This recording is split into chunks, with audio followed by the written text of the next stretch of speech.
So he went from an account balance of a negative $20,000 at the age of 27 to achieving financial freedom and retiring from his middle-class job at the age of 33. Now he lives in Thailand, where he spends most of his time writing and coaching other people on retiring early. He owns a blog called MrFreeAt33, which has a tremendous impact on the FIRE community, and his articles can be seen on Business Insider, CNBC, Yahoo Finance, Market Watch, USA Today, and other big-time media outlets. His name is Jason Fieber. Thanks for joining me, Jason. So first, Jason, let's start with your reason for joining the FIRE movement.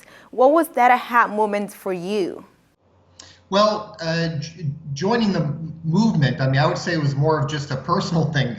The eureka moment for me was when I was actually fired from my job at the bottom of the Great Recession back in 2009, the financial crisis. And I found myself unemployed, unhappy, broke, college dropout, and I wasn't empowered. I didn't have any control over my life. And in order to have control over my life, I needed control over my finances. And the big kind of wake up moment for me was when I added up my net worth. I took a look at all the money, all the assets I had against all the debts and liabilities I had, and I was in the hole. I was 27 years old at the time, and I thought to myself, I said, you know what, when I was born, when I was a baby, 6 months old, can't walk, can't talk, can't feed myself, I was worth $0 as a baby. And yet I'm 27 years old, and I'm worth less than I was when I was a baby. That can't happen. This is ridiculous. So that was kind of the wake up moment for me, was just knowing that an employer had all this control over my time and my life and my money. And I kind of woke up and said, you know, enough is enough. I need to be worth more than I was when I started out as a little child. I need to grow up, if you will, and have control over my life. And so that led to a cascade of events in my personal life toward becoming more financially independent, becoming more flexible and free. And then joining the movement, I started blogging back in 2011 because it wasn't really a movement at all back then. There wasn't really a lot of blogs, YouTube and vlogging. That was all really kind of in its infancy back then. And I was really looking for someone to talk about some of these things, to show what a journey to financial independence looked like, because a lot of, like a Dave Ramsey and all these really wealthy people who were talking about it, we're already rich, we're already, retired, or we're already doing whatever. And I was like this broke, guy who just had a regular middle-class job, and I wanted to show what it looked like in real time. So I started blogging back then in 2011 to say, you don't need to be rich, you don't need to have some high-paying job, you don't need to have a college education. By just saving and investing and becoming very systematic about it, you can retire early, you can become financially independent. So I wanted to show what that kind of climb up the mountain looked like in real time, instead of saying, hey guys, I'm on top of the mountain, here's all the stuff I did years ago. I wanted to instead say, no, I'm going to climb that mountain, and I'm going to show the steps I make and the mistakes I make, everything for good or for worse. I'm going to show what that looks like in real time, and that's kind of what led me to doing all of this. So you just mentioned being fired from your job, which is ironic, considering that the whole idea is FIRE. And what was your profession, and did it contribute to your decision to FIRE? Well, I grew up in the Metro Detroit area. I actually grew up in Detroit, Michigan, and then I was later adopted and grew up just outside the Metro Detroit area. And Detroit is known as the Motor City. It's kind of it was the headquarters for the major 3 auto manufacturers in the United States at the time. And so, without a college education and you want to work in the Metro Detroit area, you're probably going to be working in the auto industry. That was I had limited opportunities, and so I was working as a service advisor for a car dealership in the Metro Detroit area for a Ford dealership in 2009. And what happened was, you would have had a hard time picking a worse industry at a worse time at a worse place than the car industry in Metro Detroit in 2009, because the auto manufacturers were just creamed back then. Wall Street would have been probably a worse place, but not by much. And a lot of dealerships were letting people go. Dealerships were having a hard time getting inventory, selling cars. There just wasn't a lot of money to go around, not a lot of business. And so I was one of the people that they let go. And that was my profession, but it wasn't really my calling. It wasn't a passion. It was just it's like you want to choose passions over paychecks. but it was a paycheck. It was just a way to make money. And that's what kind of led me to that realization that, you know what, people too often, they kind of think, when they hear about financial independence, when they hear about the FIRE movement, they think, yeah, that sounds great, but I need that security. I need that security blanket, that paycheck, that job. And what I realized back in '09 was there's nothing secure about a paycheck at all. It's only secure insofar as you have that job. And the moment they decide that you're not relevant because you're always expendable as an employee, the moment they realize they don't need you anymore, you're very quickly going to realize that that paycheck isn't very secure at all. And so being fired was really a blessing in disguise, because it taught me that I need a lot more security in my life, because a paycheck isn't that secure. And that's what led me toward being an investor and building my own businesses and building out a far more diverse, income with multiple income streams. Instead of just relying on this one paycheck from this one job, I now have hundreds of different streams of income. So that was a real big wake-up call for me, and it was a blessing in disguise, really. I mean, at the time, it was I felt like I hit rock bottom or whatever, but looking back on it, it was really the motivation I needed to kind of wake up and realize that a paycheck isn't really that secure at all. At the age of 27, you realized you needed to keep your finances in check, which a lot of people do not, realize that early. Now, I'm wondering, did you deliberately set out to retire 6 years from 27 at the age of 33, or did it just happen as you kept on earning at FIRE? Okay, so the original goal was to retire by 40, and what I did was I kind of did some back of the envelope, kind of back of the napkin math on that, and I thought if I can save 50-60% of my income, which at the time I was only making $40,000 a year, so, and I never made much money. I mean, I was working at a car dealership, so this is not the place to build up millions of dollars and buy your mansion or whatever. This is a very, very middle class job that I worked at. But I was making 40, 50 grand a year. I was making 40 when I started. When I ended up quitting my job, I was getting toward the 60,000 or so mark. But I was not making a lot of money. But I figured, you know what, if I can save 50-60% of that money and earn a certain rate of return on my investments, which I'm going to invest that savings, and then if I can kind of draw a line and look at my passive income, earn a pretty good yield on my capital, and then I can kind of forecast out my expenses to a reasonable degree. I kind of looked at the numbers. I thought, you know what, 12 years, I could probably get there. And it was a little aggressive, but I felt like I needed something to push me. So the original number was 40. That was the original number. What happened was a couple things happened, but once I was in it, so being 27, 28 years old and thinking in your mind, yeah, I'm going to retire by 40, and that would be amazing. But then once you're actually day by day going through the job and dealing with the muck of the job you don't like and everything else, 40 is all of a sudden a long time. So when you put down, when you say out loud, I want to quit my job by 40, I want to retire by 40, you're like, wow, that's crazy. That's very early, because society puts the number 65 in your head. You don't put that number. I mean, you're not a baby and you think, or you're not 10 years old and think, oh, I'm going to work till I'm 65. We just do that as a society. We agree that that's a good number, and it's really not. It's crazy. I mean, to work the 9 to 5 till 65 thing until you're old and used up, but then you can finally enjoy life. That's crazy. It's just that we as a society have somehow agreed on this. So once I was actually doing the day-to-day routine and working the job, I thought to myself, 40 is way too late. I mean, forget 65, 40 is too long. So I started to become very, very aggressive with the calculations. And so I started to do, looking back at it, maybe some extreme maneuvers. But one thing I did was I moved halfway across the United States to save on state income tax. I sold my car. I started riding the bus. I ate ramen noodles, which are just these cheap little 10-cent noodle packets. I ate them every day for a year straight at lunch. And my coworkers used to joke with me like, well, what's lunch today, Jason? Knowing that it was ramen noodles. And I would just make up something like, oh, today's spaghetti bolognese. Oh, today's fettuccine alfredo. And I would always make up like a new thing to just mentally like get over the hump of eating these ramen noodles every day. But I did what it took in order to really start saving money. So my original goal was to save 40-50% of my net income.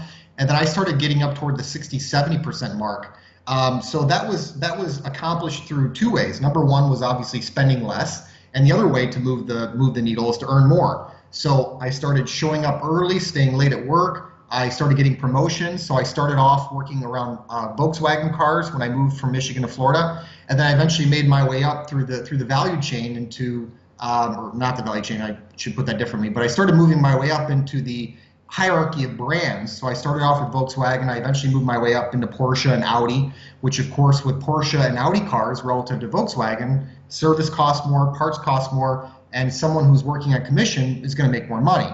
It's just like in real estate. You know, you start off selling $100,000, $200,000, $300,000 houses, and then you want to sell the $1 million houses. So my boss saw what I was doing, saw that I was working hard, and when a service advisor quit on the Audi side at our dealership, he installed me in that position, which of course increased my income from 45K up to like 50 to 55, 60K. So I was earning more and I was spending a lot less. So that extra income I was making just dropped straight down to the bottom line for me, because I wasn't engaging in lifestyle inflation. I wasn't thinking to myself, oh, Jason, you're making more money, now you get to buy a car again. No, I was thinking, Jason, you're making more money, forget 40, you need to get there in your mid 30s. So that was the mentality I was on, because I just figured out what I valued early on in life. A lot of people, maybe they value the house, maybe they value the car, maybe they value the stuff. Good for you, to each their own. But for me, what I valued was freedom and time, flexibility, being financially independent, being retired, being able to do what I want, when I want, where I want, with whom I want. That was really what I started to value. And it took a bit of a mental rewiring, if you will, because society kind of wires you one way. And I had to really think to myself what I want in life and how best to achieve it. So that's how that was done. But yeah, 33 or whatever, that was not the original goal. It just kind of manifested itself once I started to really rewire myself and started to see what I wanted clearer and clearer and clearer. It became obvious to me that 40 wasn't aggressive enough, that I had to get there even quicker. And so I just made the moves along the way, and I changed and adjusted in order to get there even faster. Apart from you putting in the work to retire early, now how supportive were your friends and family and even your colleagues when you first told them about the idea of FIRE? Oh, I guess it depends on who you are. For me, I found that I didn't really get a lot of support, and that's because, you really have to ask yourself, do you want to fit in? Do you want to be part of society? Do you want to be like everybody else? Society is like one big school of fish that kind of just swims together. And if you want to be that contrarian person that does something dramatically different, something I would call extraordinary, if you want the ordinary, then do like the ordinary. But if you want something extraordinary, then you're going to have to do something, your input equals output. And so when you start changing your life and start doing things dramatically different,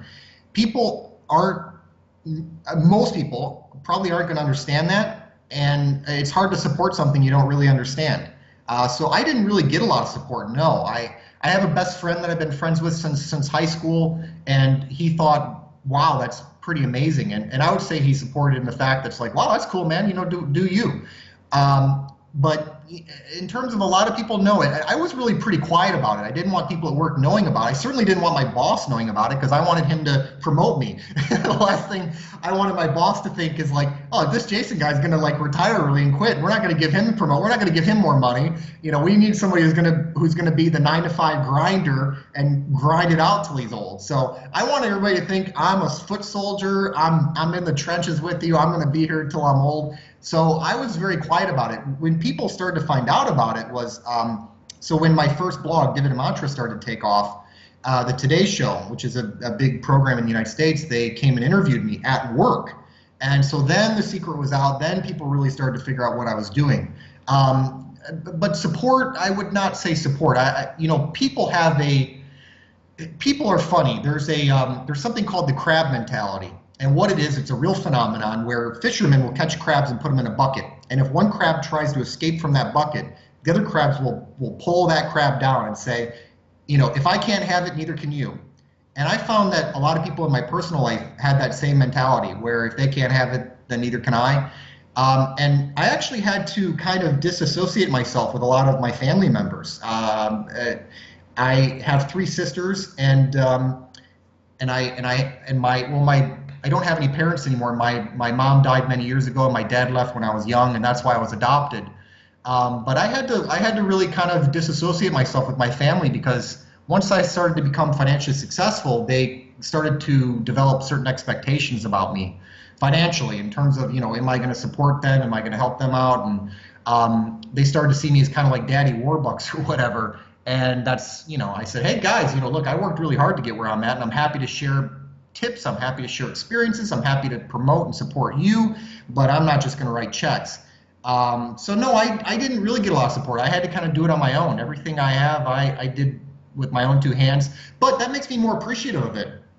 I'm very humble. I grew up very, very poor in Detroit, Michigan.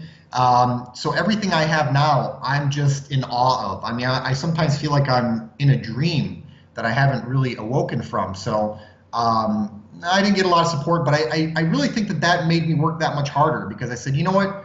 I'm going to show everybody. You guys can doubt me. You guys can think, well, that's crazy. Oh, quit your job, you're going to be bored. If you quit your job, you're not going to know what to do. That's going to be so hard to live on that kind of money. And, so these people, I wouldn't say anybody criticized me, but I would say there was a lot of doubt and a lot of envy.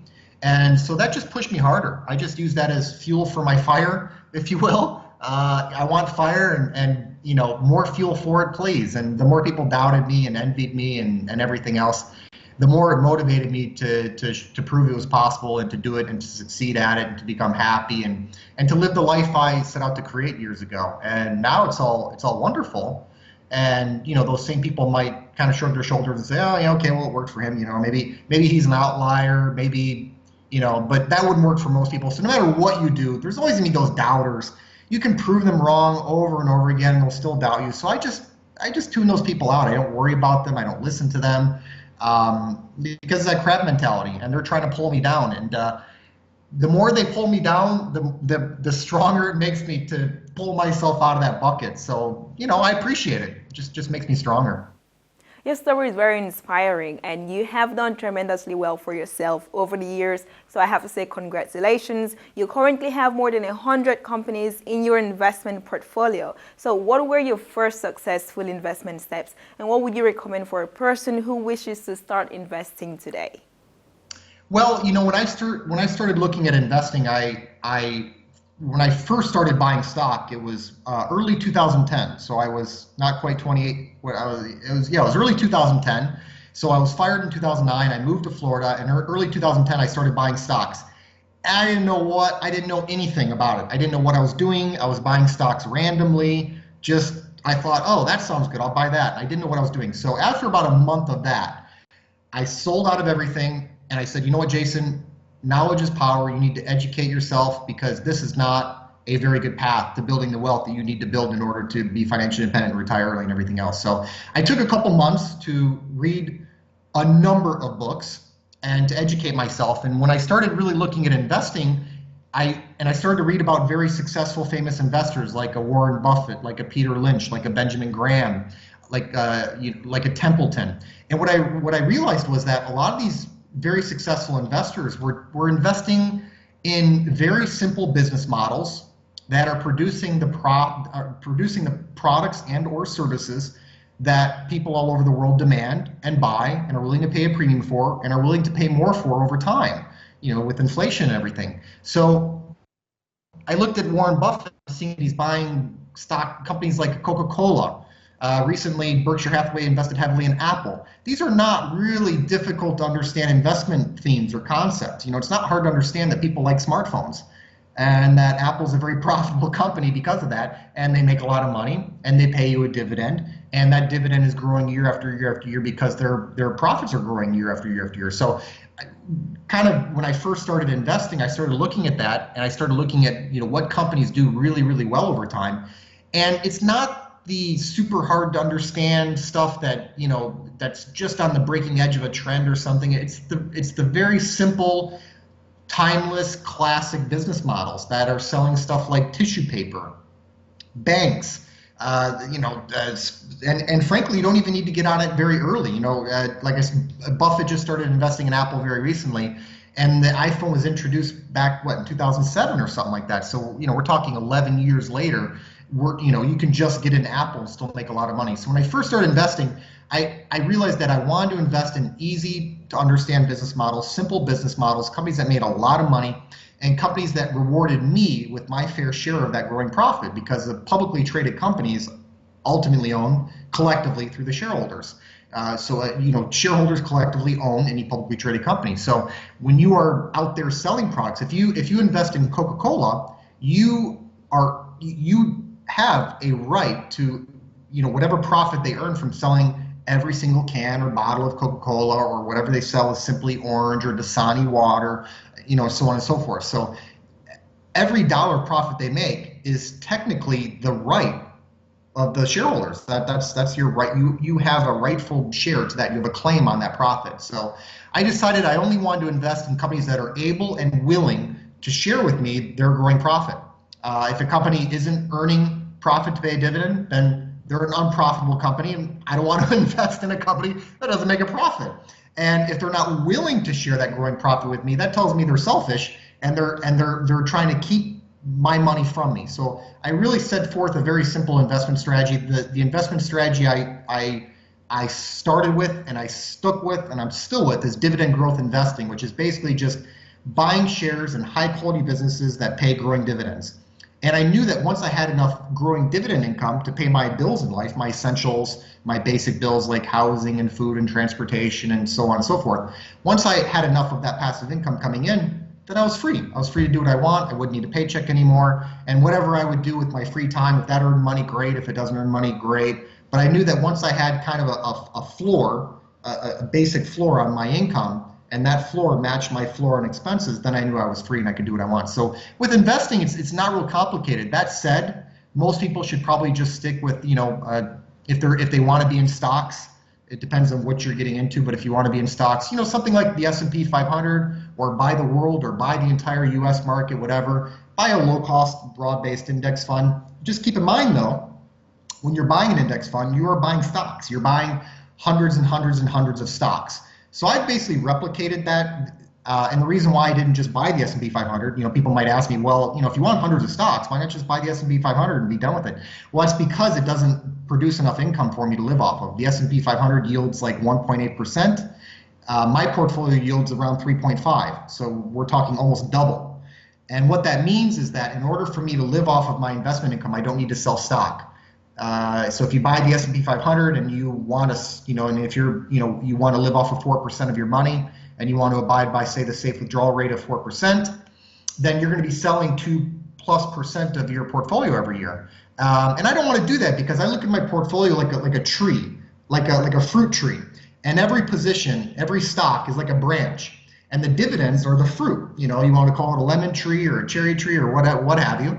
And what I do is I just pluck that fruit and I leave the branches intact. So Johnson & Johnson is a branch, and Coca-Cola is a branch, and ExxonMobil is a branch, and Union Pacific is a branch, and they're producing these fruit all the time. And I'm gobbling that fruit up and eating the fruit and enjoying the fruit. And then every day I'm able to come look at my tree, and the tree is still there. And the tree is growing bigger and bigger and bigger because the stocks are becoming worth more and the branches are growing bigger, and I'm getting more and more fruit. So that's a really wonderful position in life to be in. Now, if you're buying an index fund and you're having to sell stock in order to meet that income threshold, that yield threshold, then you're chopping little tiny pieces of that tree off. You're chopping branches off because the fruit isn't enough to live off of. So, pros and cons, to each their own. But for me, I wanted to always be able to keep that tree intact, let those branches grow, let that tree grow bigger and stronger, and let more and more fruit come into my life. And it's worked out pretty well for me. I mean, I have no complaints. So. Thank you very much for sharing that. How do you keep yourself motivated now that you're fired? I didn't really have that difficulty, but that's because, I do some coaching and I try to help people reach some of their goals. And not everybody wants to be fired, but most people want at least some financial flexibility in their lives. They want a little extra money, be able to know that if I lose my job, I got a little money sitting over here and I'm okay for a while. So, but the people who are really interested in financial independence, they really want to retire early. They want the same thing I've done. They say, Jason, don't tell me no. I want it. I want it more than anything. I want to quit my job in my 30s or 40s. So, how do I make that a successful transition? The key really is to make sure you know your passion, know yourself, know what you enjoy doing, know what you want to do with your time, have a life kind of already mapped out. And I did that before I quit my job. I didn't quit my job and then just say, okay, well, who is Jason? What do I do? Because, in America, if you go to a party and you meet people, you say, hi, my name's Jason Fieber. And then the person says, oh, hi, I'm Mark. What do you do? Right away, it's this kind of identification through your job thing. As a society, we just right away, we identify you as what you do. And then that right away tells that person, they kind of put you in a little box. Like, oh, that's Mark the lawyer. He does lawyer stuff and he's really busy and he has a lot of money. Okay, put him aside. Okay, that's Laura. Laura, works down at the grocery store, whatever. And you kind of put these labels on people. And so I started to really disassociate myself from the job title long before I quit it, because I hated the job. I didn't like the job. I used that as, again, fuel for my fire and to kind of get me to where I wanted to be. So for years prior to quitting my job, I'd already kind of set up my post-fire life a little bit. I was into fitness. I was writing a lot, doing the blogging and stuff like that. I'd already set up coaching. I wanted to write books. I maybe even wanted to see different parts of the world. So for me, it wasn't like, now what do I do? It's, wow, even though I've got all these hours now available to me, I still don't have enough time to be my best version, to be my best self, to live my best life. Because boy, even without a day job anymore, I mean, time is short. The days still fly by a little bit. So you really have to think about how you want to structure your time, how you want to live your life. What I found probably one of the best benefits of financial independence and being retired early and all that stuff is just being able to schedule your time, being able to wake up when you want, do what you want, spend the time around the people you want, not have to worry about quotas and the boss and kissing this person's butt or whatever. You get rid of all of that. But when I started to study really successful, really wealthy people, investors or not investors or whatever, just people in life, business people, they live very structured lives. Like a Jeff Bezos, like a Warren Buffett. These people wake up around the same time every day. They kind of have the same routine every day. But that routine, the key difference between their routine and maybe your average, Joe's routine, is that they've customized that routine for them and by them. They basically imagine in their mind what their perfect day would look like, and then they live that day every single day. And that's what I've tried to do. So instead of, the boss man saying, hey, Jason, you need to wake up at 6 in the morning. Hey, Jason, you need to come down to the dealership and write this paperwork. And hey, Jason, you need to, find out where these parts are for this car. I don't need to worry about that anymore. But instead, I still need to figure out what I want to do every day in my life. And so it's really about getting to know yourself, figuring out what your true passions are in life, and then being authentic to that. Not worrying about what people think, not worrying about what anybody else wants you to do and trying to put you in a box and put you in labels. Just saying, I'm me. And this is what I really want to do with my time and my life. Maybe it's, after you retire, you buy an RV and you travel around the United States and that's what you want to do. Great, do that. Maybe you want to be a woodworker and you just want to carve wood and make tables or something, make chairs and sell them online. And that's another thing is I find that a lot of people who really chase after this lifestyle find that whatever it is that they're passionate about tends to make money.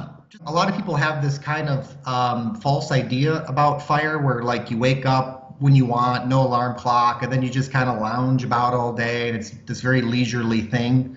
But it's really not about leisure. It's still about productivity. It's still about being a productive member of society. And I think that if you lose touch with that, you could actually probably end up being unhappy. You might think to yourself, oh, I got the money all figured out, and I got enough money to live off of. I'll quit my job. But if you don't have like a post-fire life already kind of drawn up and mapped out a little bit for yourself, you might run into some trouble. You might end up even like depressed about it and think, well, what's so great about this? I have the money and now I'm not happy. It's because nobody's going to make a life for you. You have to figure out what you really want to do. One question I like to ask people, and I like to ask this not just with coaching clients or not just with blogs, but even people I meet, just strangers I meet, we start chatting about things. And I like to ask them, what would you do with unlimited money? If somebody gave you a blank check and said, spend whatever you want for the rest of your life, never have to worry about money ever again. What would you do every day? When would you wake up? Where would you live? Who would you spend time with? What projects would you work on? And I think that a lot of people, the answer isn't, oh, well, I would just lay on a beach the rest of my life. You're not going to do that. Nobody does that. Successful people never, ever, ever do that. They're still very, very productive. And my mentor, he doesn't know it because I've never actually talked to him in person, but my mentor in life is Warren Buffett. He's lived his life in a way that I really admire. And he, even though he has basically unlimited money, I mean, billions and billions, he could buy a city if he wanted to and do whatever he wanted. He could buy unicorns, even though they don't exist. They could make unicorns, and he could ride around on a unicorn if he wanted. That's how much money he has. So, but he still gets up every morning, gets in his car, his very modest Cadillac, I think a used Cadillac at that, and drives down to the Berkshire Hathaway offices 5 minutes from his house that he bought in the 50s for a little over $30,000. And he goes up to the 14th floor and he reads all day and manages Berkshire Hathaway and does what he likes. And that's what he enjoys doing. So what I mean by that is your post-FIRE life should still be about productivity to a degree. It's not going to be grinding it out for 12 hours a day, definitely not. But, a lot of people, they find that their passions end up making money. They might be passionate about woodworking. They might be passionate about writing. They might be passionate about vlogging. They might be passionate about whatever it might be. And what they find is that, wow, I'm good at this because I'm passionate about it. Just going off to your job and doing whatever your job might be. Maybe you're good at it, maybe you're not. But when you're really, really passionate about something, it's almost impossible not to be good at it because you have so much of that energy flowing in you, so much of that, creativity and focus and intent on doing that thing really well because you just love it. When I do the writing and stuff, people know that I'm sharing this stuff, not because I'm like, hey, click on this advertisement and buy my book. It's not about that. It's about the message. It's about really trying to inspire people and motivate people toward reaching their dreams, and whatever that dream might be. It's going to be different for everybody, but the key is striving toward that dream, because the odds that your job just happens to be your dream, that I always wanted to be a dishwasher, I always wanted to just be a barista, the odds of that happening are probably slim, because the reason why you ended up in that job is because you needed the money. Now, maybe you are one of those lucky few that just love what you do and it's a job and financial independence wouldn't add any value to your life. Maybe you are. But whenever they do the studies and the research and the surveys, most people don't enjoy what they do. The vast majority of people aren't engaged at work, aren't enjoying what they do. They're just there for the paycheck. And so you really need to choose passions over paycheck. But until you have the money solved, it's very difficult to just, have this idealistic view of life and, yeah, passions over paycheck. I'll quit my job. Oh, I don't have any money. So that's what financial independence and the FIRE movement allows for. It allows you to solve the money. Then once you figure out the money, then you are able to move over into allocating and aligning your time and your energy and your focus and your creativity, aligning all of those resources that you were allocating toward your job. You're now free to allocate those resources toward these passions over here. And once you can kind of get those two things allocated and aligned correctly, the world is your oyster, and you can go on to accomplish some amazing things, I think. A lot of people seem to think it's quite easy to lead a frugal life or a nomadic lifestyle when you're single. And I'm wondering, are you married? Do you have any kids? Or what do you have to say, to that? I'm not married, and I don't have children. And, a lot of people will say that that's what makes all this easy. But I wouldn't necessarily agree with that. It just depends on how you set things up. There's a lot of people that I've met, that I've coached, that I've talked to, and other bloggers and things like that have children, that are married. And, if you're married and you have, let's say you're married and have no kids, then you're a dink, right? Dual income, no kids. That's great. I had one income. I didn't have two incomes. So, I had to do everything on my own. So that would be even better. Likewise, if you have two people and you have three kids and you just have one income coming in, then that's challenging. But you have to really figure out what you value. If you value children, then, do you all of a sudden say, well, I can't retire early because I have kids? You're not going to say that. You're going to say, hey, that retire early thing's cool. And, I might have to stretch my, Jason did it at 33. Wow, great for him. But, I value children. I value a certain type of life. And so I need to change my trajectory. But having, it's not a binary thing where it's like FIRE and no kids or kids and no FIRE. It's not a binary choice. There's just a spectrum there of kind of what you value, how much money you make, what are you willing to sacrifice, what are you willing to do. But I don't think that kids really changes that dynamic that much. I think what it is that, again, society, and people fall into these society mental traps. They think like, oh, well, I have kids, well, the kids are going to cost me all this money. It's like the kids only cost you money if you spend a lot of money on them. It's not like a kid's born and then they're 6 months old and it's like, you're feeding them dollar bills. They're not just a machine that just sucks money. I mean, if you choose to say, oh, I want to take my kids to private school. And if you choose to say, oh, I want 2,000 extra square feet of space for my kids to just run around in, so if you choose to place these expectations on these children and spend all this excess money on the children, then yeah, sure, it's going to be awfully difficult to be FIRE within a reasonable time frame. But if you kind of look at it and say, you know what, I want my kids to have the same values as me. I want my kids to value time. What greater gift could I give my children than the time, than me spending more time with them, nurturing them, maybe homeschooling them instead of private school. There are a lot of ways to kind of change the equation, run the numbers. It just depends on kind of, again, what you value. Perception is reality. So if you perceive it to be that kids are expensive and I'll never be FIRE with kids, then that is your reality. But if you perceive it to be, this doesn't change the math that much. The kids aren't going to cost us that much money. Public school in the U.S. is free. The books should be free.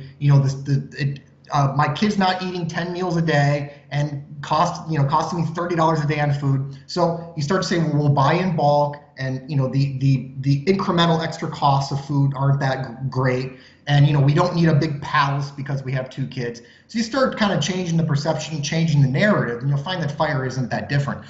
I chose to not have kids a long time ago. I didn't want kids way before FIRE. I got a vasectomy just to lock that situation down. But it wasn't like I have to choose between these 2 things: financial dependence and retiring early, or kids. Well, I choose FIRE. It was never like that, or never about that. Could I have got there at 40 and had kids? Yeah, I think so. I mean, I don't even think it would have added 7 years. I probably could have got there in my mid to late 30s and still had kids. So it wouldn't have changed things that much. It's just that I just didn't want kids, just happened to not want kids. And then I also just happen to want financial independence and to retire early. But there's a lot of really well-known figures in the FIRE community that have a kid or 2 or even 3 and still chose this and still did quite well. They just made choices that are, again, a little different from society's expectations or norms. And they were still able to get there very quickly. So, it all depends on what you want. I never wanted children. It's just a natural thing for me. Since FIRE is all about frugality, can you sort of explain by what percentage your spending has reduced since you FIREd? Well, I guess there were 2 paradigms there. I mean, when I first started saving, investing toward FIRE, or when I first had that kind of aha moment and that epiphany, I was saving nothing. I was actually in debt. I had a negative net worth of something like negative $20,000 when I first started. So I definitely wasn't saving any money. I was living above my means. And then it was kind of a gradual change. Like I said before, originally my goal was 40, and then I became more aggressive with that. And as I became more aggressive, I had to increase that savings rate. So I started off with a goal of saying, well, if I can save maybe close to 50% of my net income, that would be great. So I moved halfway across the United States, and I started to make some changes, started to save more and more and more. But I really started to hit my stride in 2011 as I started to really crystallize some of my thoughts toward what I wanted in life. And then when I first started, I was saving 50% or so. And then in my peak, in my prime, when I was really kind of going 100% at it, I was saving more than 60% of my net income. I was saving upward of 70% of my net income in a month, 75% of my net income. And but I don't know if I really use the word frugality. I'd use the word value. It's just, what do you value? And once you start to kind of really figure out what makes people happy, I'm really interested in human psychology and TED Talks and things like this that go into a lot of about what drives long-term contentment and happiness and things. And once you really open your mind up to that, you find that it's not the stuff. It's stuff that it's not the big house, it's not the fancy car, it's not the closet full of clothes and stuff. It's about really the simple things in life, and it's about time. And so frugality, I mean, I was frugal because, and I guess I still am because I spend very little money even today, but it's not like a sacrifice or anything, or I don't even really view myself as frugal. I just view myself as spending on things that matter to me. And it just so happens that the things that matter to me don't cost any money or very much. And that's just a natural kind of result of realigning your brain and your expectations and and really seeing what is valuable in life, So if you do value a big house and and a Mercedes Benz and and a 70-inch TV and going down to the football game and stuff on Sundays and having the box seats or something and fancy restaurants, then sure, you're probably not gonna be financially independent anytime soon or ever, if that's what you value. And if you do value that truly, if you are aware of it, you're cognizant and you're making a choice about it, that's okay. But when you really start to figure out the psychology of people and what really drives happiness and long-term contentment, and when I look at really successful people and the lives they live and the everyday things that they do and the things that they spend money on, it's really just these very simple things that don't cost a lot of money or any money at all. One of my favorite discussions on this was actually Warren Buffett. He was talking about how he spends a lot more money on a private jet than the internet. The internet costs maybe $30-40 a month to access, or maybe free depending on your circumstances if you're a public Wi-Fi, whatever. But it doesn't cost very much money. His private jet costs millions of dollars. Yet for him, he valued the internet at a much higher number. So for him, the jet's it's fine, but I could also get on a commercial jet and fly around, no big deal. The internet, though, there is no other choice for that. There's nothing to compare it to. It's worth an almost unlimited amount of money. So something like the internet can radically change your life. And for me, that's something I value very highly. I value autonomy very highly. I value flexibility very highly. I do not value a house. I do not value a car. So it's just really a realignment in value. But in terms of savings rate, yeah, I knew that I had to save more than 50%. And I think anybody who wants FIRE, who wants to be part of this movement and who wants to be financially independent and retire early, needs to be, that number needs to be in your mind. You need to be saving at least 50% of your net income to get there in a reasonable time frame. Because with 50%, depending on how you play with the numbers and your rate of return and everything on your investments, you're talking probably 12 years, I would say 10 to 15 years in that range if you're saving 50% of your net income. And obviously, if you want to get there faster, you need to crank that savings rate up. And that's why I was saving 60, 70% of my net income. And even today, I still spend well under half of what I earn totally. My passive income pays for my life, but then I do the blogging and the coaching and everything, which has active income, but I don't need it. I don't spend it. So, but yeah, what I spend is actually still under half. And it's not because I'm trying to, it's just because I've conditioned myself to know really what I value and be very strict with just spending money on those things. I'm one of the many followers of your blog, and you always analyze your monthly expenditure. So why is it important for you to share these intimate details of your spending? The reason why I started doing it was because nobody else was doing it.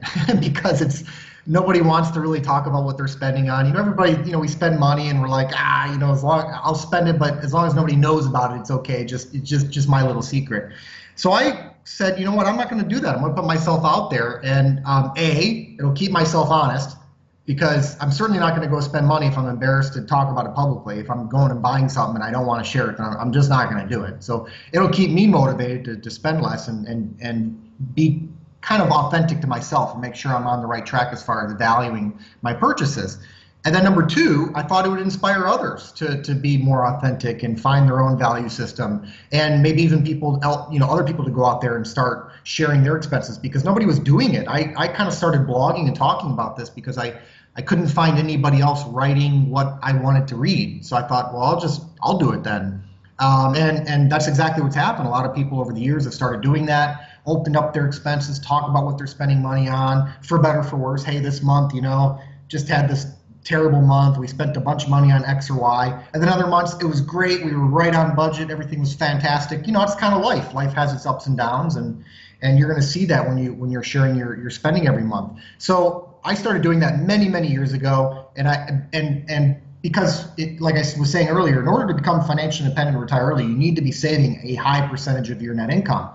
And so it's one thing to just talk about that and say, hey guys, just save a lot of your money, and it's another thing to actually show what that looks like in real time, month after month after month of grinding out those savings and making sure you have the capital for investing. So I wanted to show people what that looks like to save 50 or 60 or 70% of your net income. What do you have to do lifestyle-wise in order to get to that upper echelon of savings? And so I would talk about that. Hey guys, this is what I spent on food.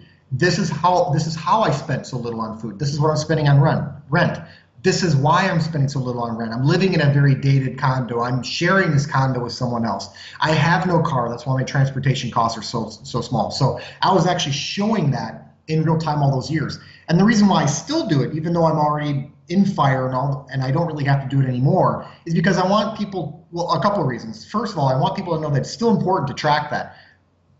To think that, oh, well, I saved and invested and I'm financially independent and retired early or whatever, now I can just do whatever I want. No, you still have to live that lifestyle and that kind of spending pattern that got you there. Once you met your threshold, you have to kind of keep within that threshold to a reasonable degree to stay FIRE. Because the last thing you want to do is quit your job and say you're FIRE, and then a year later find out you're spending way too much money because you're not tracking everything, and then have to maybe go crawling back to the job or something. So you want to make sure that you're always, it's kind of a habit. It should be a good habit to just know your spending, know your budget, know where you're at. And maybe you don't have to do like me and track every single penny and down to the minutia, but you should still have a very, very clear idea on how much you're spending and kind of roughly where the money's going. That's important for the rest of your life. The other reason why I still do it is because I recently moved to Chiang Mai, Thailand, which is kind of becoming kind of a hotspot, if you will, for like digital nomads and online entrepreneurs and even people who want to retire early abroad, because it's a place where there's a high quality of life available at a low cost of living. And so I spent a lot of time researching where I had decided over a year ago to relocate abroad. And I wanted to find, if I'm financially independent, then I'm also geographically independent. I'm location independent. So that's a really wonderful thing, is once you're not tied down to a job and a paycheck, you're not tied down to a geography also. You can kind of live wherever you want, more or less. And so once I started to realize that, once I started to kind of say to myself, why am I paying this much money for rent and for food and all this stuff when I don't really need to be here in the United States? It's just a rock in the ocean, and I could go to some other rock that maybe offers me a lot more for a lot less. So I started to kind of recalibrate, again, going through maybe a second epiphany in my life, the first one being FIRE, and the second one being location independent and becoming a dividend expat, becoming someone who could live abroad and live off of passive income anywhere in the world and live a more advantageous lifestyle where maybe I was treated better than I was in the US. So what I want to do now is show what that looks like abroad, because there aren't too many people out there that went FIRE at 33 like I did, and B, then moved abroad into some foreign country and are now living off of passive income permanently abroad. There are a very, very small number of people that meet both criteria. So I said, you know what? Okay, I'm going to blaze another trail. I started to blaze a trail back in 2011 with FIRE and blogging and sharing my investments in real time. This is the stock I'm buying. This is how much I'm saving. This is how much I'm spending. These are some of the struggles I'm going through at my job. Sharing all that in real time. I also want to talk about, okay, life post FIRE. What does that look like? And that's why I started my new blog, MrFreeAt33, is to talk about, once you have the money figured out, once you have the passive income and all that stuff, then what do you do every day? What are you passionate about? What do you, when you wake up, what's going through your mind? What do you want to do? What do you want to accomplish? How do you be your best version?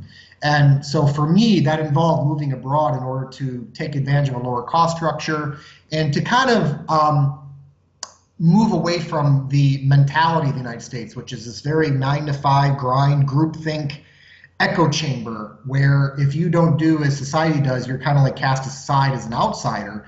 And I wanted to live in a place that isn't so much, we live to work. I want to be where people work to live. You know what I mean? They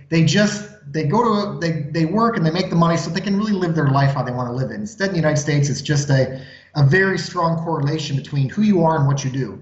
And who you are is what you do. I wanted to move away from that. And so I moved abroad and I love life over here, but I still want to open myself up and share those expenses, share the investments, share the portfolio, share the finances, because it's one thing to say, well, I want to live a happy life and be financially independent and live my best life and be my best version. But you still have to have the money figured out. You still have to be kind of careful there with the expenses. You still have to manage the finances on a regular basis in order to make sure that you're not, it's a slippery slope. It's, kind of go 3, 4, 5 months without really paying too much attention to money, and then logging back into your accounts and saying, whoa, things are, it's a slippery slope. So you want to still be on top of things, still manage and track things, and make sure that, the dream doesn't come to a screeching halt, because it's a wonderful life. It's a dream life.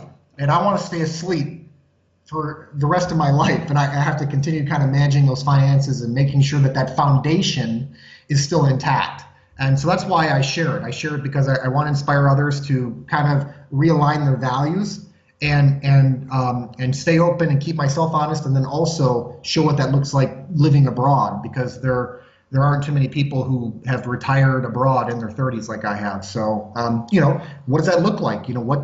How much are you spending on food? How much are you spending on rent? What do you spend on transportation? What is that life like? And so I try to open myself up because, there aren't a lot of other people doing it.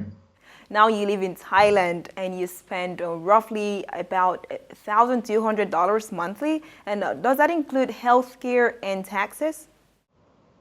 Well, I've always kind of managed my expenses.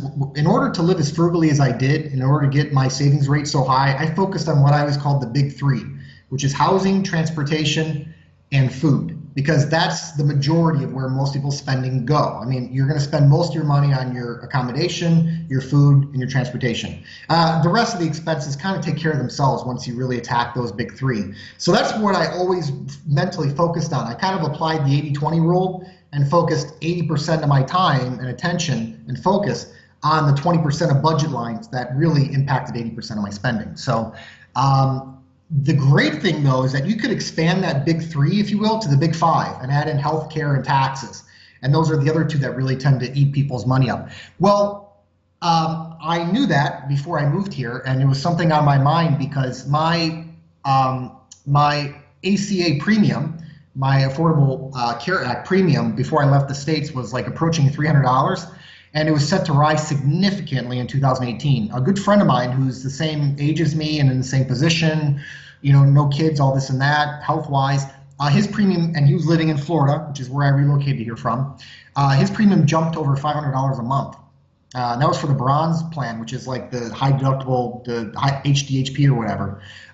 So I thought, no, I'm not going to do that. I'm not going to pay that. It's never going to happen. I'm never in this life ever going to pay $500 a month for something I'm not even using. It's like there was some Chris Rock show he talked about what insurance is. It's a total ripoff. It's like you're paying for something, and then when you finally need it, they figure out a way to not cover you. So insurance is a wonderful business model. I invest in insurance businesses because it's so amazing. But the last thing I want to do is be an insurance customer. So that was on my mind before I left, because I left toward the end of summer, beginning of fall of 2017.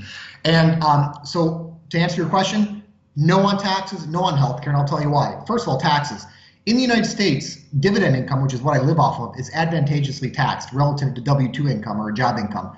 Job income has federal income tax, and if you live in a state with state income tax, and then you got your FICA, which is your Social Security, Medicare, and all that stuff, and you got this and that and the other thing. So you have all these taxes, right? Well, dividend income, qualified dividends are taxed at a 0% rate up to the 15% tax bracket. So I'll put some numbers there for you. So if you're a single earner, single filer, you can make over $40,000 a year in qualified dividend income, and then after you factor in your deduction and drop your income down, you'll be under the 15% threshold and pay $0 in federal income tax. And I already moved from Michigan to Florida to knock out my state income tax, so 0 federal, 0 state. I live in Thailand where there isn't really such a thing as sales tax, so on that. And then not only that, but the tax code allows for what's called F.I.R.E, which is Foreign Earned Income Exclusion. And what that means is that you can have an online business, say, or you can make money somehow. And if you're not living in the United States there's a threshold there for how many days you can be in the United States before they approve you. Basically, you have to live outside the United States for more than, I think, 330 days per year. So if you're an expat and you can come and visit, but you can't live there. So if you're living abroad full time, most of the year, more than 330 days, then you get to exclude just over $100,000 of active income, let's say online income or whatever it is, and you pay 0% in federal income tax on that. It's interesting how you talk about your taxes and the difference between paying taxes in the United States and in Thailand. Now, in a recent Reddit thread, most of the comments expressed their 5 fears, and the top 3 fears I got from there was divorce, financial crisis, and even the fear of dying. So Do you ever worry about the future? How do you prepare for unforeseen circumstances like inflation? For me, mentally, it became about best case scenario and worst case scenario. So when I decided to quit my job and chase after FIRE, so that this is where I was before, this is where I was then, right? So I said, okay, if FIRE doesn't work out, if the money doesn't work out, if something happens to me and I need to go back to my job, and this is my fallback point, this is my worst case scenario is the job. That was my prior best case scenario. My best case scenario was having a job. That was it. Having a paycheck, having that security blanket or whatever. Now, because I expanded my lifestyle options, I expanded my mind, I had expanded my perspective, this now became my new worst case scenario. And that's what happens with everything. If I move to Thailand and it doesn't work out, I go back to the United States. So my worst case scenario is got to go back to the US. Well, what was my best case scenario before I moved? Living in the US. That was it. That was the ceiling for me. Every time you move that ceiling in your mind and in your life, you fall back to a prior best case scenario, or that's where you were at before. So for me, there was no real failure. When people say, oh, well, what if you fail? I'm like, well, if I fail, then I come back to the job that I'm already working right now before I quit. So how is that failure if I just come back to, so I must be already failing, right? FIRE or not FIRE, job, no job, house, no house. Doesn't matter, you're dead. So I don't know what to tell you. If that's what you're afraid of, then, my friend, I have a secret to share with you. We're all going to die one day. Something you're just going to have to get over. You're just going to have to accept that you're going to die one day. So if anything, use that as fuel for your fire and say, you know what, I am going to die one day. And I better get on this now before I'm an old man and close to death. I need to live my life now because Jason's right. I am going to die one day, maybe sooner than I think. So it needs to be now. If anything, I kind of mentally plan for dying young. That might sound morbid, but in the back of my mind, I always think, what if I do die young? What if I do come down with some kind of terminal illness at 50? What if I get cancer at 52 years old and I'm a goner? Then what would be a bigger regret than working my job I don't like until that point? What would I regret more than seeing myself start to decay in health and start to die in my 50s and say, Jason, if you only could have gone back in time and lived the life you wanted to live when you were young and still had the time, what if? I never wanted to be that guy. I want to live my life now. And if I get a terminal illness when I'm 50, then I'll be glad that I did everything I did now.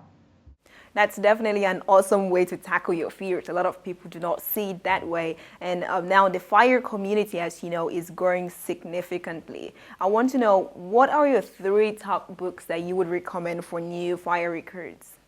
Well, the first book that I read about this lifestyle and what really kind of was behind that eureka moment for me back when I first started was Your Money or Your Life by Vicky Robin and Joe Dominguez, I believe, are the name of the authors.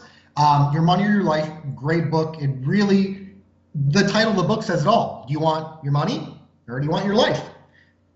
Which do you choose? Because if it's just money and a paycheck and a job and stuff, then that's where you're going to be. But if you choose your life, then figure out your money and get yourself to living the life you want to live. So Your Money or Your Life would be a fantastic book, taking things up a significant notch in terms of difficulty of reading, but also in terms of importance, in terms of being a good investor and allocating capital.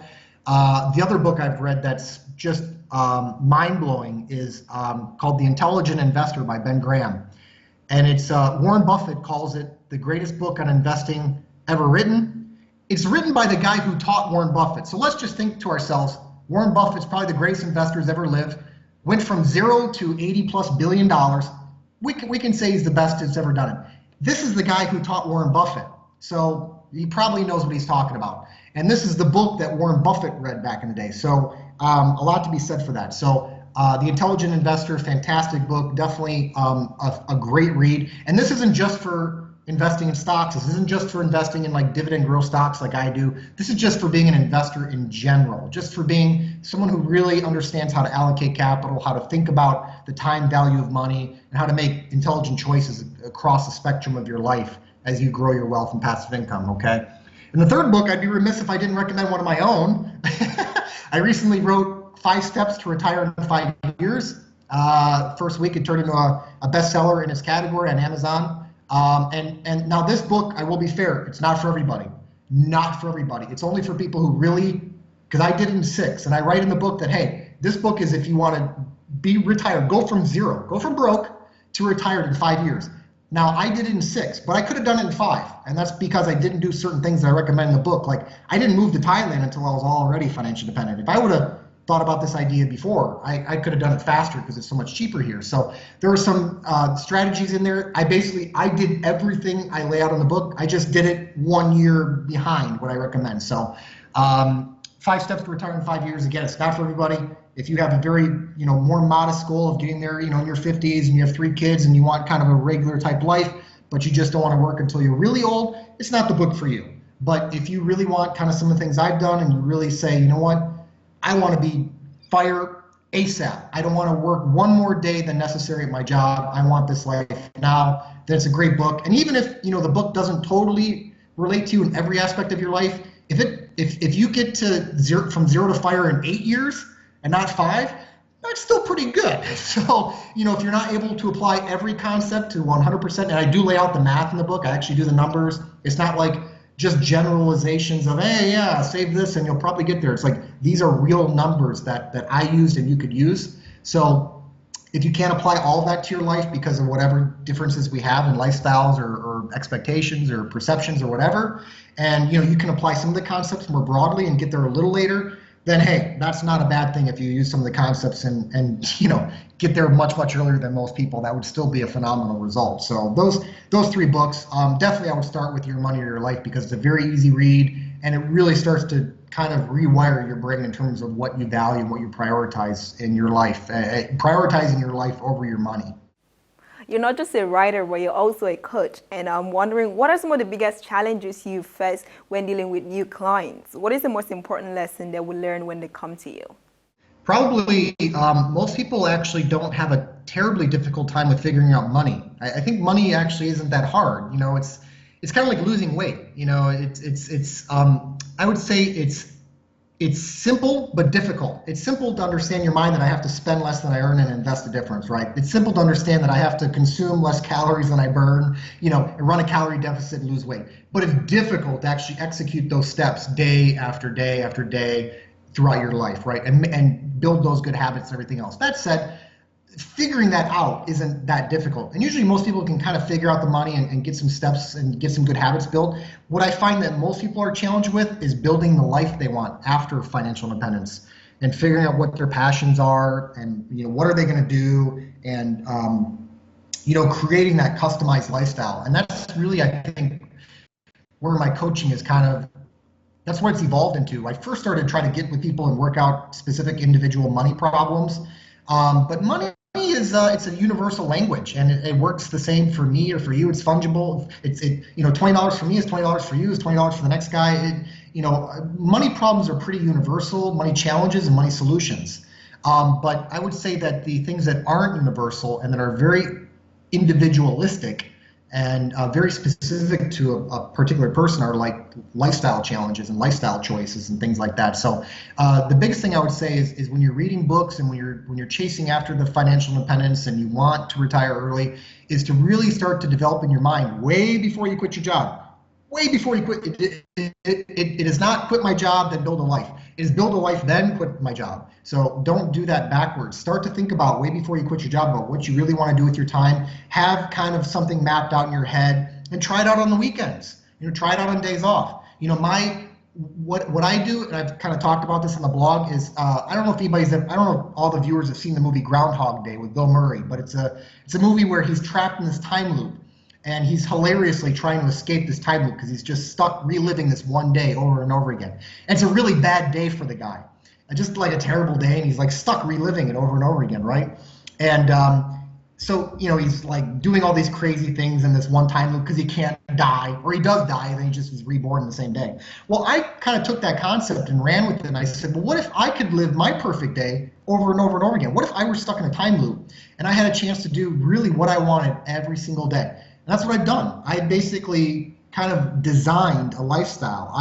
I wake up when I want, which is usually around like 10:30 in the morning ish. I don't have an alarm clock, so I pop out of bed around that time. I take my shower. I kind of piddle paddle around in the morning. So I created my perfect day. So I wake up around 10:30 a.m. ish. I don't have an alarm clock. I just wake up, and then I kind of piddle paddle around in the morning. I check some emails, I take a shower. I'm usually out of my apartment around 12, and I eat. I go down to the same little lunch spot every day, this little Thai market, and I get this Thai food every day for lunch, which is great, super healthy. I've lost some weight since I moved here and got in great shape. And then I go to this little coffee shop, and I'm there till 4 o'clock. I'm there producing content, and I'll watch TED Talks and read really interesting papers and see what great business leaders are doing. I'll just consume all kinds of really interesting information, and I'll write, and I'll set up coaching sessions and things like that. You should still have structure. You should still have a routine. It should just be a good routine. I think we sometimes in our minds think a routine is bad because we associate a routine with a job we don't like and tasks we don't like. But once you're able to kind of get rid of that job and kind of just eliminate that job from your life, then you're able to say, oh, well, routine isn't bad as long as it's a routine of things I love. If it's things you really love to do. I mean, let's say you love scuba diving, and your routine is to get up at 6 in the morning and paddle out in the ocean, and go down and look at the reefs and look at the fish. If that's your routine, that's a wonderful routine, So it's not necessarily the routine that's bad or the structure that's bad. It's just the things that you're doing within that routine or structure that can be good or bad. So I would say the biggest challenge for people is just not really setting up that structure for their lives post-FIRE. And they think that the money is going to solve all their problems or whatever, or just create a life for them. And that's not the case. You need to you still have a responsibility to yourself to create your best life and to become your best version. So what are your top savings and investment tips? In terms of savings, I would focus on the big three, what I call the big three, which is housing, transportation, and food. There's a lot of articles online that'll talk about cutting your cable, or calling up Comcast and trying to save $20 on your cable bill, or cutting out the daily latte and going to Starbucks just 3 times a week. That's not it. That's not where FIRE comes from. FIRE comes from massively downsizing your life, not living in a big house, maybe renting your accommodation and renting somewhere small, maybe selling your car. I mean, when I first started to live without a car, and I lived without a car for the better part of 7 years now, and I don't miss it for a second. I don't even have a driver's license anymore. And I grew up in Motor City, Detroit, Michigan, where cars are like a way of a rite of passage. But it's even easier now with Uber and Grab and Lyft and all these ride sharing services. You don't need a car anymore. It's the ownership of a car has been completely democratized across society. So, and they've done a lot of studies in a lot of cities, like in the United States. It's cheaper to just Uber every day than to drive a car, even to work, even like your daily routine, unless you're living way out there. So think about selling your car. I actually advocate renting. I think in almost every case, you're better off renting than buying. I strongly recommend thinking about renting. So renting, not buying, renting small, because it's much easier to right size your space when you're renting versus buying. Because if you're buying a house probably, then you're probably buying a big house. When you're renting, you can rent small. And plus you're very flexible, very free. You're able to kind of come in and out, and you're probably renting in an urban area where it's easy to ride the bus, sell your car. It's all part of a holistic lifestyle. So you really need to think about the big three. You need to think about building a holistic lifestyle where everything kind of fits in together. Renting a small space, selling your car, riding the bus, public transportation, getting in an Uber. Trying to have a minimal large commitments in your life financially. Don't obligate yourself to a 30-year mortgage. Don't obligate yourself to a car you don't need and things like that. A car spends like 90% of its time idle, not actually being used, because we're parking it overnight. It's parked at our jobs. We don't use them. There's just this massive thing that's costing you a ton of money in amortization and insurance and gas and maintenance and everything else. I know what they cost to service. I know what they cost to repair. Trust me, you don't want a car. So yeah, rent, not buy, rent small, live a holistic lifestyle, sell your car. And when you think about eating, do you need that prime rib on a Saturday night? Do you need to go out with the guys every Saturday night? Do you need all these social events and things like this? Are you hanging with the right crowd? They often say that you're the average of the 5 people you spend the most time around. So if you're spending your time around consumers that every Saturday night they go out and blow $100, then that's who you are as well. So really think a lot about who you want to spend your time around, both before FIRE and after FIRE, and start thinking about building that life before you quit your job. Thank you very much again for joining me, Jason, and for sharing so much insights for those aiming at firing early. And please, guys, check out his blog, MrFreeAt33, for more and more savings and investment strategies as you aim at gaining your financial freedom and early retirement. Also, like this video, okay? And don't forget to subscribe for more.